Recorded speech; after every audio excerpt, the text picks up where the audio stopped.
Welcome to the FT's Business Clinic Live. Today, we're going to be discussing the UK's furlough scheme. It's helped over 9 million workers since the start of lockdown, but should it be extended past October? That is a question that's even more pertinent today as jobs data from the ONS shows that nearly 750,000 jobs in the UK have disappeared since the start of the pandemic. And obviously, loads and loads of redundancies are being announced, it feels like every day, by some of the biggest companies in Britain. The person at the FT who's been writing up most of those stories is my colleague Dan Thomas, who is the FT's chief UK business correspondent. He's going to be with me live for the next half hour. The pair of us, I'm Claer Barrett, the personal finance editor at the FT, will be here to answer your questions and respond to your comments. Now, I have to say, we've already had quite a lot on this topic, on the story that's been up since yesterday. Lots of people fearing that the unemployment situation in the UK is going to get a lot worse, with some think tanks predicting it could hit 10 million by Christmas, which would certainly be the worst it's been for a long time. Now, if you want to ask us a question or speak to us, if you're watching on the ft.com link, just comment at the bottom of the story that this video is embedded in, and your comments will flash up on my iPad. If you're watching us on YouTube, then you can use the live chat on YouTube, and we'll pick up your comments from there. And similarly on LinkedIn, hello to everybody on LinkedIn. I can see your comments are coming in. Just use the live chat function again there, and it will pop up, and I will put as many questions as I can to Dan in the course of today's session. So Dan, thanks so much for joining us today. Very hot day to be talking about a hot topic like unemployment, but let's start by telling us what you think of today's jobs data. Good morning, Claire, and thanks for having me. Well, this morning's news makes pretty grim reading, doesn't it? It's no wonder that economists and business groups are predicting a jobs bloodbath come the autumn. So just to recap, the number of UK workers on payrolls fell by about 750,000 between March and July. Another 81,000 jobs, seen as lost last month by the ONS.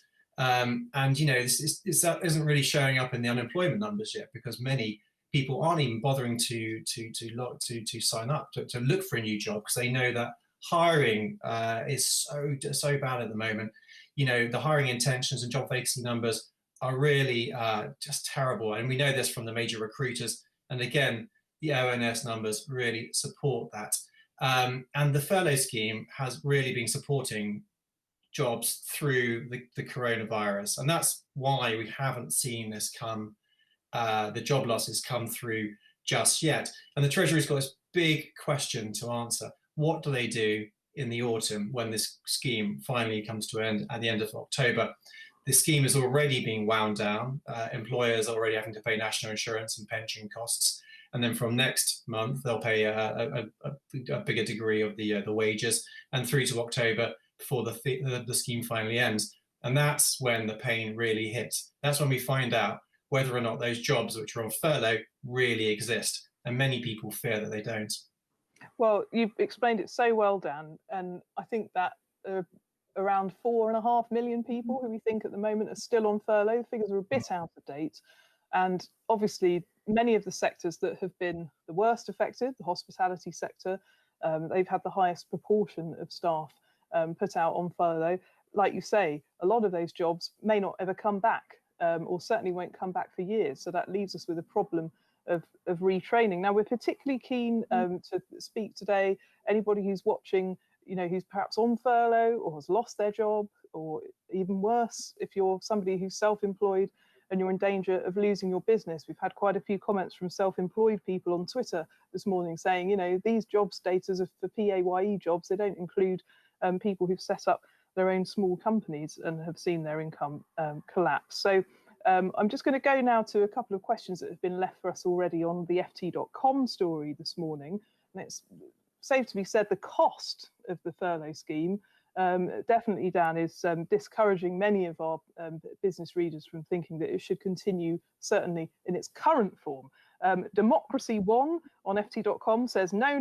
If companies haven't adjusted to the new COVID world, they never will. Let's not throw any more money away. Furlough served its purpose by mitigating a major shock, but this country cannot afford to bail out failed companies. Similar views from London Person, another FT subscriber. They say extending the furlough is a waste of time and money. All it is doing is hiding unemployment and delaying firms and people from taking the difficult decisions they should be taking now. Dan, would you say these views are widely held amongst the contacts that you're speaking to? It's a difficult question, isn't it? Because there's the balance which the government always faces between politics and the economy. The politics of seeing, as you say, up to 10 million jobs lost, particularly in some of those red wall areas, which has been a major focus for the Prime Minister, could be untenable, in which case they've got to weigh in with some sort of scheme which helps support jobs going forward. On the flip side, there's no question, this is a vast cost to the Chancellor and to the economy. £33 billion has been spent so far, and that's increasing as we go through the next 2 months. So it's a huge cost. We have to show that taxpayers, businesses, people at home will have to shoulder for particularly generations to come. So this is a debate which is so live in the government. They haven't really come through with any solutions. I mean, what is quite interesting is that Rishi Sunak, the Chancellor, has been quite clear that he does not see the furlough scheme sustainable. In many ways, that what he's saying is tallies with what our readers are saying beneath the story. He's talked about how this cannot go on indefinitely, and he knows how incredibly expensive it is, but how he rationalizes the politics of job losses and the economic impact of job losses, of course, taxation and so on, with the need to find some sort of solution to the problem is going to be really interesting to see as we approach September and the expectation of a big jobs budget. Exactly, and what's to come in the budget certainly is going to be occupying very many minds at the FT for the rest of this year. Now, we've had a comment on ft.com from a reader who's called that is their actual subscriber name. They say, I don't feel like ending furlough is the wrong move, echoing our earlier comments. Ultimately, keeping people linked to companies in jobs that are not coming back soon anytime is a bad idea. But they say, I imagine for most people who've been furloughed continuously, they can see the writing on the wall and hopefully have been saving. Well, certainly Bank of England statistics show us that household savings have absolutely leapt up in the last 6 months. But, says, I'm afraid a lot of people who have not interacted with the UK benefit system previously are going to be hit hard if they're made redundant and need financial assistance. Well, this is a point that I've written a comment piece for the FT about very recently. In other countries like France and Germany, the insurance-like nature of unemployment benefits means generally people will be all right if they tighten their belts for some time. But with the UK schemes, there are going to be large numbers of middle-class professional people who are made unemployed, who are unable to seek help during this time. That's going to disproportionately affect people who've been prudent with their money, because, of course, if you have savings above a certain level, £16,000, you will fail the means test for universal credit. Well, Dan, certainly as the jobless numbers are rising, lots of people who are losing their jobs are finding out that there isn't very much for them in the way of benefits. Yeah, that's right, Claire. And I think what's interesting about that is that this is a sort of jobs crisis that we haven't really seen since 1991. It's a proper across-the-board jobs losses, a bloodbath. It affects white-collar and blue-collar jobs alike. This is not just about, a lot of the headlines are around, retailers and casual dining. Absolutely true. Millennials and younger generation are absolutely at the kind of, at the forefront of many of the job losses. But I go to the park and talk to other parents and friends. They're losing their jobs. They work for advertising agencies, they're accountants, they're architects. I mean, we're talking about a jobs problem which is not easily addressed by any particular sort of targeted approach, but in a sense of like, let's go for the younger generation or the old. So it's going to be so difficult to address this with just to say the universal credit scheme, which is, as you say, pretty targeted at the lower end of income owners. And if you look back at what Rishi's done so far, because he's known this is a problem coming. In July, he announced a set of proposals to try and address this. He introduced something called the job retention bonus, which allows employers to get £1,000 if they bring back a worker from furlough and keep them employed beyond January. But many people think that's laughably low. The cost of a worker is vastly bigger than the £1,000 on offer. And if they were going to bring back those workers, they would have done so. So the £1,000 is kind of seen as a bit of a wasted money there. And most of the other package of ways to protect jobs was really focused on the younger generation. It's about apprenticeships and about trainees and so on. And again, that doesn't really address the broad and wide nature of this crisis. And I think that's something which the government really has to address. Yes, and I should also draw people's attentions to the Centre for Ageing Better put out a huge report yesterday about the midlife jobs crisis, showing that some of the people who are most in danger of both losing their jobs and finding it will take a long time to get another one are the over 50s and people who are even in their 60s in the workforce. And this creates a particular problem because although you can access your pensions cash if you wish after the age of 55, the state pension, you've got to wait until 66, 67, or potentially later to get that. And there's lots of people who, as you say, Dan, are in these white-collar jobs who are potentially going to be facing redundancy for an extended period. And the financial costs of that are really going to bite. Absolutely. I think it's, you know, and you're seeing that really in some of the other figures coming through from Treasury and the support measures they're doing.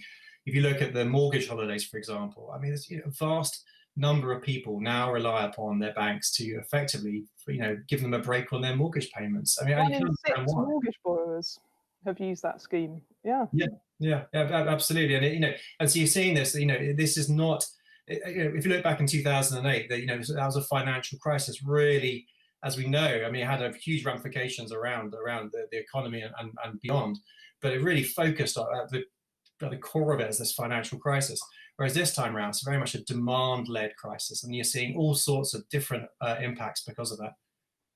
Well, some quick reactions in from people who are watching us on LinkedIn and on YouTube. Starting from LinkedIn, Gary Ong says, yes, you're right, Dan, it's going to be an absolute bloodbath. We need something to be done today. Question of obviously is what?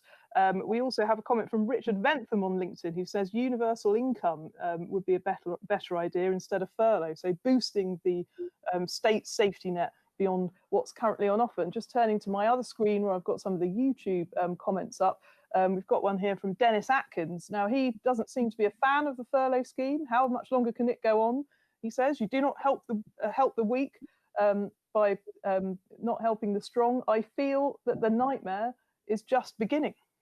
So certainly not very fulsome comments there. But then Adi Odewami via LinkedIn says, extending the furlough scheme would discriminate against other people who are losing their jobs but not currently furloughed, which is a very good point, Adi, because even the ONS data today shows us that there are around 300,000 people who are not working but are not receiving furlough. Now, reading between the lines, that could be because they weren't on the books at the right time. It could be because their employer refused to furlough them. That happens to a lot of people who are working for so-called umbrella companies, where you're like working technically for an agency rather than direct for an employer who may care more about your prospects. But also, of course, the millions of people who are either self-employed or in other ways fall between the cracks, perhaps because they're directors of limited companies who are paid via dividends, over 1 million of those, many of whom have been sending us messages today on Twitter saying, what about us? Well, yeah, Claire, you're right. I mean, what about them? I mean, the answer appears to be clearly not, what about you? You know, you aren't going to get much. I mean, the government's trying to wind these schemes down, not ramp them up across another 3 million people. So it feels like their prospects of getting any help along these lines is slim to none at the moment. I mean, I think that it's sadly, but it's, you know, all those things that we've written about and that we know about, the dividend payers, you know, the self-employed, in certain regards at least, you know, really having a tough time with things and probably not going to get help under the existing schemes as they stand. I mean, they're not extending them, it would appear. Well, sorry, not expanding them at the moment. Whatever happens beyond September, we don't know clearly.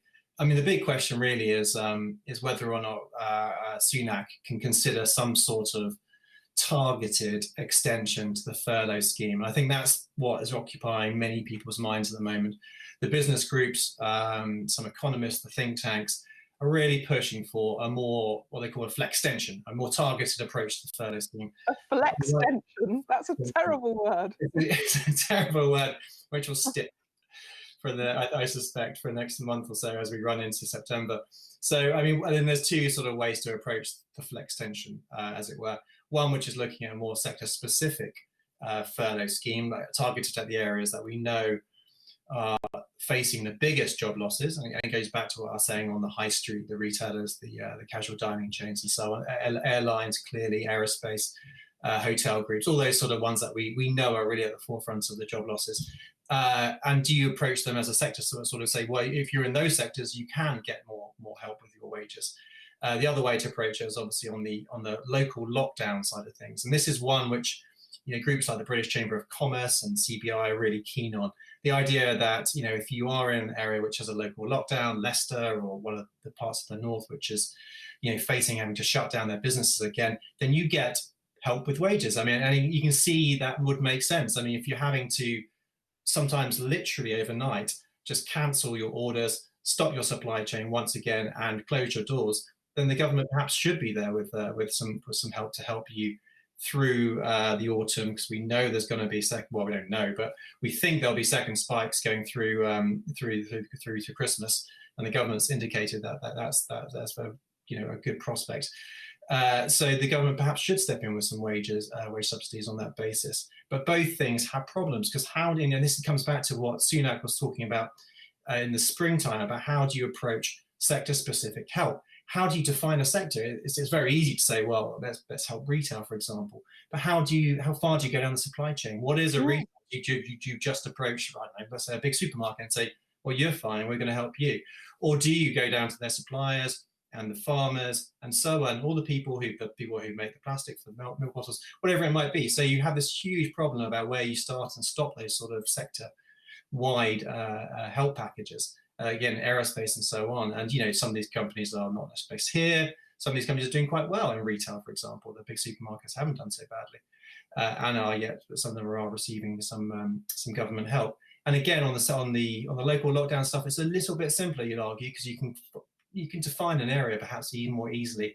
But again, I know people who, a friend of mine lives on a housing estate, for example, up in the Leeds-Bradford border. Half the housing estate's on Bradford side, half it's on Leeds side. So how do you sort of define those sort of places? Or if you have two offices, one in Leeds, one in Bradford, did you get the furlough scheme or not? So all these things are real issues for them to think about as they go through back to the budget, as they go into the autumn, and they think, how do we protect jobs? How do we save jobs? How do we find new jobs? And that is really key as well. How do we find new jobs, support new industries, and really get the money to where it's going to make the most sense? Well, some excellent points there, Dan, and the readers have been picking up on the things that you've been saying. Our FT subscriber, Remainer, commenting on ft.com, says, yes, I think there is a need for industry-specific support. I'm in the inbound travel industry, which is seasonal. So we have this problem of the three winters. Last winter, the winter caused by the virus, and then obviously this winter coming up, which for businesses who don't have much income coming in over the low season is a big problem. Remainer says, we are now being left exposed to a very difficult winter. Furlough support is ending. We cannot afford to keep all of our staff. There really is no solution at the moment other than reducing our operating costs and enacting mass redundancies to try and survive until next summer. So an extension of furlough in some form for the travel industry would be a massive help.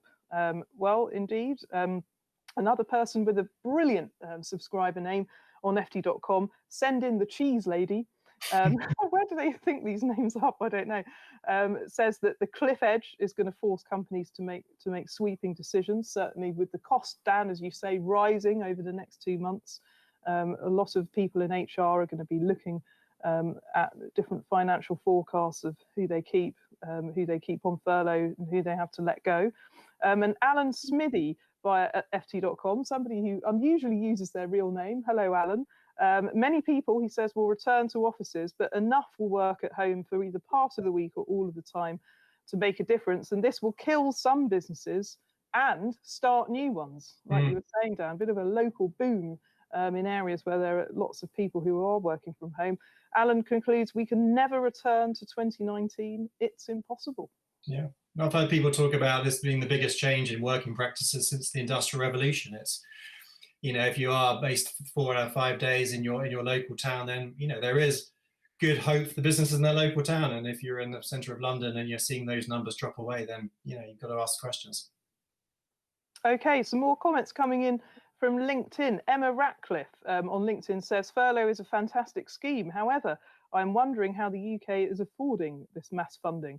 I'm interested to what the consequences will be in the future for the younger generation. Well, certainly it's the younger generation who the Chancellor was trying to help in the summer statement. But Dan, you did a story last week saying that take up from businesses for those measures for employing more trainees, hasn't really been getting ahead of steam behind it.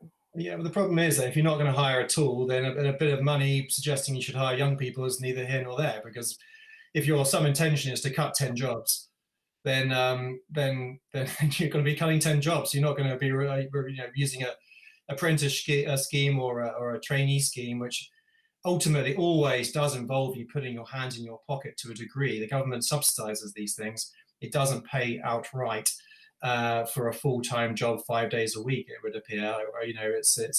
It's not quite as generous as that. It's very generous in many regards if you want to employ a young person. It's just many companies, that's not even a question they're asking themselves. They're asking themselves, how do we get rid of hundreds of jobs? Now, a good comment from Greg Ingham on ft.com, another reader who uses his real name. Hello, Greg. He says it's not the costs of the job retention scheme that we should be focusing on. It's what the government does next. For employers and employees, a national insurance holiday or longer-term material reduction to NICs with staged increases would be highly beneficial and could be readily applied through the tax system. This would directly reduce the cost of employment and could make salary reductions more palatable, helping to sustain jobs and businesses for longer. Well, not the first time, Dan, I have to say that business leaders have been calling for national insurance reductions. I mean, do you think that could potentially be something that comes up at the autumn budget? Well, it's difficult to know, really. I mean, the government would be reluctant, I imagine, to forego that sort of tax income, at a difficult time, to the point that one of your earlier correspondents was making. I mean, the government is having to fund this, by vast borrowings, and so it will need to, at some point, think about taxation. That's a whole new topic about what comes, down the line in terms of whether the Chancellor starts taxing the rich, as it were, as some fear. But so national insurance, I mean, but it would make a help. Undoubtedly, this is something which could help employers keep people employed. I mean, that's just a lower cost of wages is something that's ultimately going to be good for them. This is something that the Federation of Smaller Businesses particularly has been championing, actually. But as yet, we've seen no sign of this happening, and no comment either way from the government. So, as far as we know, it's not really on their radar. Well, a couple of comments coming in from people who are in their 50s and have been made redundant. I was saying earlier that it's the over 50s who are particularly likely to be furloughed and will find it the hardest. The Centre for Ageing Better says to find another job. Aid Smith sent us a message on Twitter. He says, I have a temporary job as a delivery driver in my 50s, which I'm grateful for.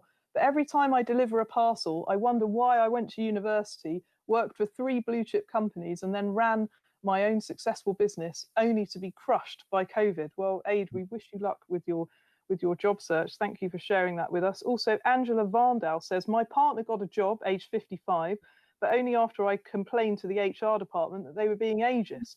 I also got a job after removing my age from my CV and slimming down the experience. Now, by the way, if you're watching this, it's completely allowed. You don't have to put your date of birth on your CV.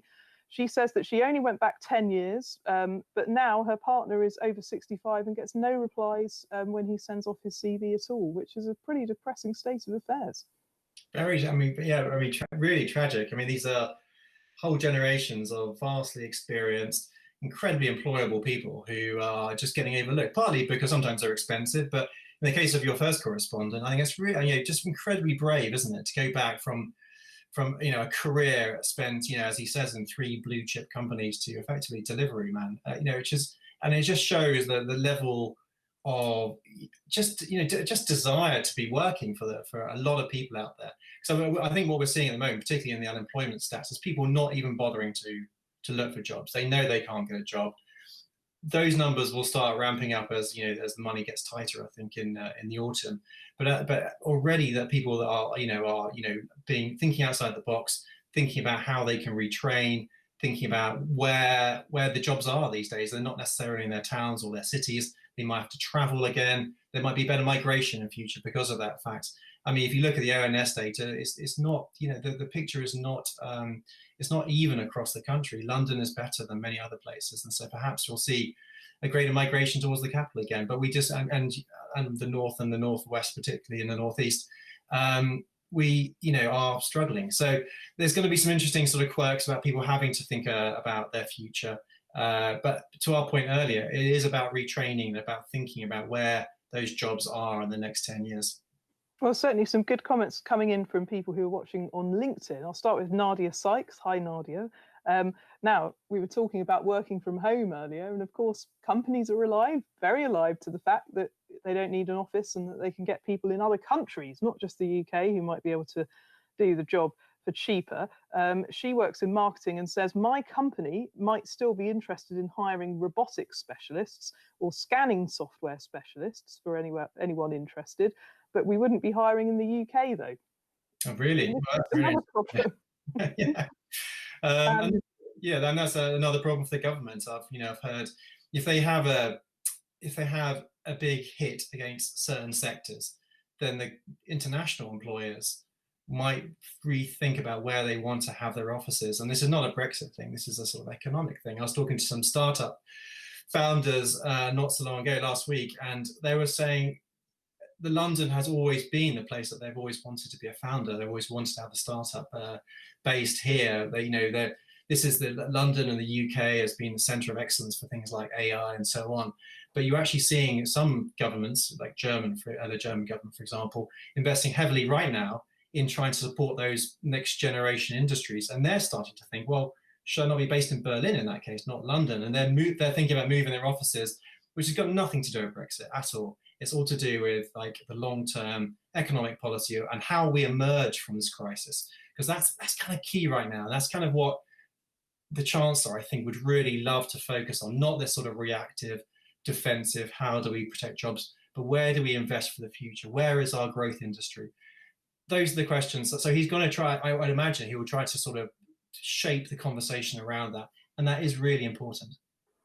Well, certainly manufacturing is something that people on LinkedIn are talking about with a view to what are the industries that could support the UK economy in the future. Andy Sellers, it says, support resilient UK supply chains, often manufacturing offshore for small marginal gains. There's an opportunity here to build back in the UK. That sounds like a political slogan, build back in the UK.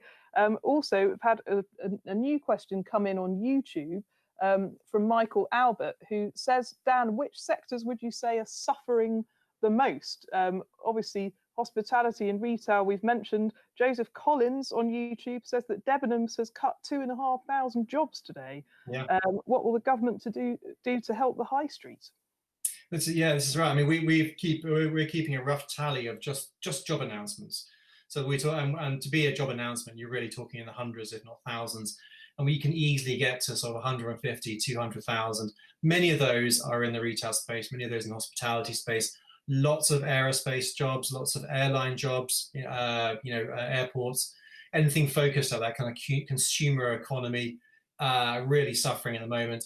Manufacturing actually hasn't been, in certain regards, taking aside the manufacturing for the aerospace industry, some parts have been fine. I mean, particularly if you're manufacturing, for example, for the COVID economy, as we now describe it, the companies that could pivot into making hand sanitizer and bottles for hand sanitizers, for example, which I know a few have.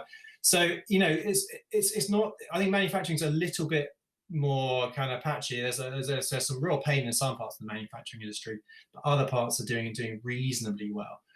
Car making, we know, is obviously a really hard hit as well. So right now it really feels like the consumer economy is being particularly hit by the lockdown.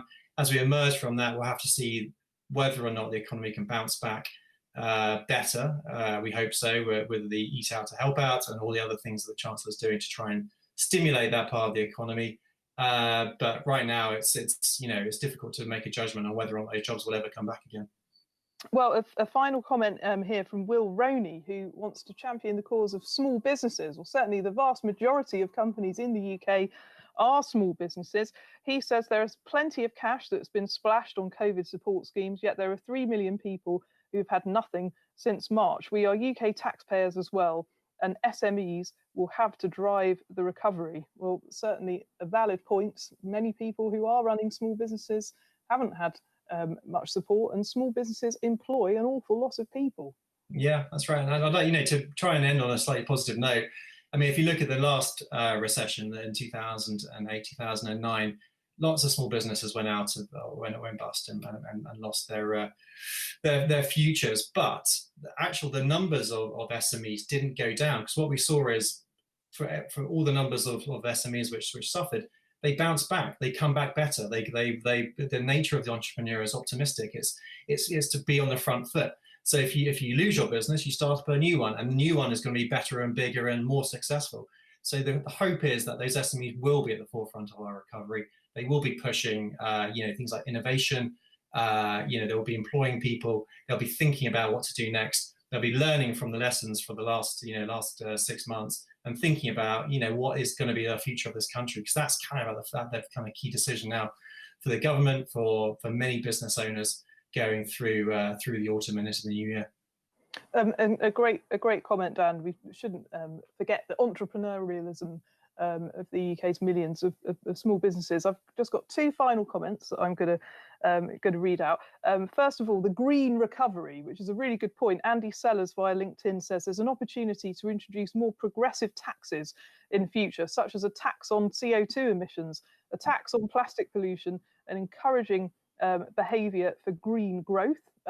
Certainly, that is, the rise of ESG investing shows us that companies that are greener are doing better as far as investors are concerned. And then I'll just finish up on this one if you want to make a comment back. Patrick Amoroso says the novelty from working from home has very much worn off. I look forward to returning to the office. The office market and cities will remain robust. Well, I have to say, Patrick, the lack of air conditioning has been the killer for me. Up until this week, I was really enjoying working from home, and I'm really missing the FT's aircon, which is probably not a very green thing to say. How about you, Dan? Absolutely, I'm melting here. I've had to close the door and the window, so right now this room I'm sitting in is incredibly warm. I think I believe in human nature. I think human nature is naturally curious and naturally social. So I think there's always going to be a role for offices, and there's certainly, as you say, a role for air conditioning. So long live the office. Okay, well, as me and Dan head off to have a bit of a wipe down and a cold drink, it's probably a good point at which to tell you that the Business Clinic is taking a break for the next 2 weeks.